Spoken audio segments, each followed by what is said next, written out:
Hi friends, అందరూ ఎలా ఉన్నారు? ఈరోజు వీడియోలో బంగాళాదుంప రెడ్ తోటకూర ఎలా చేసుకోవాలో వీడియోలో చూద్దాం. ముందుగా తోటకూరను బాగా కడిగి చిన్నగా కట్ చేసుకొని పెట్టుకోవాలి. తర్వాత ఒక ప్యాన్ తీసుకొని ఆ ప్యాన్ వేడైన తర్వాత 2 టేబుల్ స్పూన్ల ఆయిల్ యాడ్ చేసుకోవాలి. ఆయిల్ వేడైన తర్వాత దానిలోకి కొద్దిగా జీలకర్ర వేసి వేయించుకోవాలి. జీలకర్ర వేగిన తర్వాత దానిలోకి 4 పచ్చిమిరపకాయలను కట్ చేసి వేసుకోవాలి. పచ్చిమిర్చి బాగా వేగిన తర్వాత కట్ చేసి పెట్టుకున్న ఆనియన్ ముక్కలు వేసుకోవాలి. దాంతోపాటుగా కరివేపాకు కూడా వేసి కాసేపు వేయించుకోవాలి. ఈ రైనీ సీజన్లోనే రెడ్ కలర్ తోటకూర ఎక్కువగా దొరుకుతూ ఉంటుంది. రెడ్ కలర్ తోటకూరను బంగాళదుంపతో ఫ్రై చేసుకుంటే చపాతీలో కానీ రైస్లో కానీ చాలా టేస్టీగా ఉంటుంది. ఈ వీడియోలో చూపించిన విధంగా ఈసారి మీరు కూడా తోటకూర బంగాళదుంప ఫ్రై ట్రై చేయండి. చాలా టేస్టీగా ఉంటుందని మీరే కామెంట్ చేస్తారు. ఆనియన్ ముక్కలు బాగా వేగిన తర్వాత దీనిలోకి పసుపు, అల్లం వెల్లుల్లి పేస్ట్ యాడ్ చేసుకోవాలి. ఇవి 2 పచ్చివాసన పోయే వరకు బాగా కలుపుకొని వేయించుకోవాలి.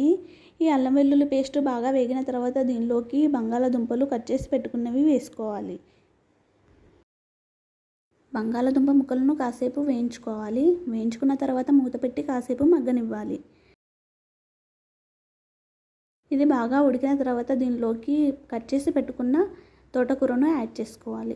తోటకూర బాగా కలుపుకున్న తర్వాత దీన్ని మూత పెట్టుకొని కాసేపు మగ్గించుకోవాలి.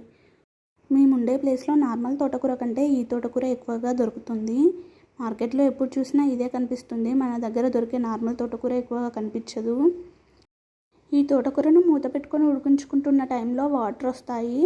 వీడియోలో చూపించిన విధంగా ఆ వాటర్ అంతా పోయే వరకు ఫ్రై చేసుకోవాలి తోటకూరని.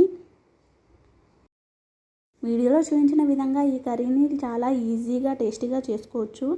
ఈ కర్రీ రైస్లో కానీ చపాతీలో కానీ చాలా టేస్టీగా ఉంటుంది. చపాతీలో అయితే భలే ఉంటుంది. ఈసారి మీరు కూడా చపాతీతో ట్రై చేయండి.